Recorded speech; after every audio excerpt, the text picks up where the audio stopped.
નમસ્કાર દર્શક મિત્રો, ખબર છે .com પરથી હું દ્રશ્ય નાયક આપ સૌનું સ્વાગત કરું છું. દર્શક મિત્રો, ઘણીવાર મજાકમાં કરેલી ભૂલો પણ આપણને ઘણું બધું શીખવાડી જાય છે અને આપણે ઘણું બધું સહન પણ કરવું પડતું હોય છે. તો હાલમાં જ આ કિસ્સો સામે આવ્યો જે આપણને વિચાર કરવા પર મજબૂર કરી દેશે. આ કિસ્સો છે જુલાઈ 2025નો.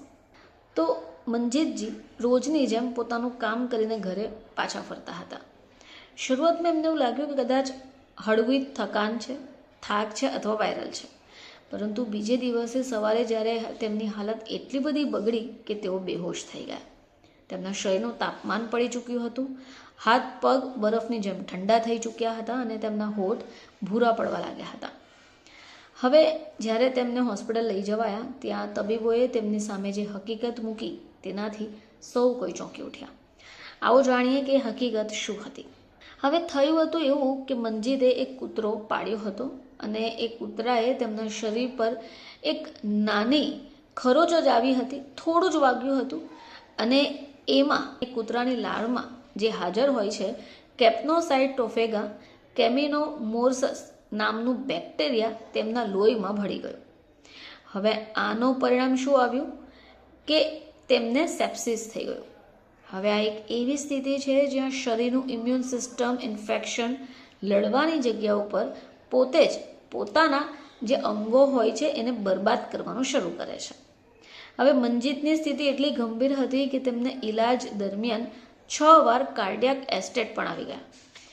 તબીબો પાસે તેમનો જીવ બચાવવા માટે બીજો કોઈ રસ્તો જ નહોતો અને તેમણે તેમના બંને હાથ અને બંને પગને કાપીને દૂર કરી દીધા.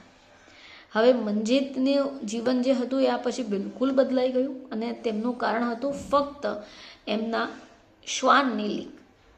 તો સેપ્સિસ જે છે એ કોઈ સાધારણ બીમારી નથી, પરંતુ એક ઇન્ફેક્શન પ્રતિ શરીરનું ઓવર રિએક્શન છે. એ ત્યારે બગડે છે જ્યારે આખા શરીરમાં સોજા આવે, અંગો સુધી ઓક્સિજન પહોંચવાનું બંધ થઈ જાય, જેને આપણે સાયલેન્ટ કિલર પણ કહી શકીએ છીએ. હવે જો તમને પણ તમારા નજીકનું કોઈ પાળતું કૂતરું હોય, પાળતું જાનવર હોય ને તમે એના સંપર્કમાં આવી રહ્યા છો અને પછી તમને જો તમારા શરીરમાં આવા લક્ષણ દેખાય તો તમારે સાવધાન થઈ જવાની જરૂર છે.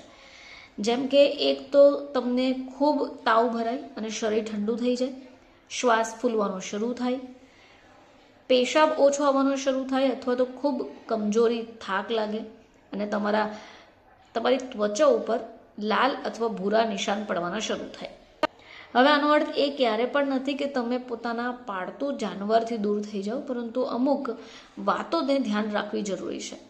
જો તમારા શરીર પર કોઈ કટ છે, થોડો નાનો પણ એવો કંઈ ઘા પડી ગયો છે તો તમારે એને બેન્ડેડથી ઢાંકીને રાખવું જોઈએ. એ સિવાય પાળતું જાનવર હોય તો તેની સાથે રમ્યા પછી સાબુ વડે હાથ ધોવા ખૂબ જરૂરી છે. જો તમારા પાળેલું જાનવર તમને ચાટી લે અથવા તો હળવું કડ્ડી પણ લે અને પછી તમને તાવ જેવો અનુભવ થાય તો તમારે આવું સામાન્ય સમજીને ઘરે બેસી રહેવા કરતાં તબીબની સલાહ લેવી ખૂબ જરૂરી છે.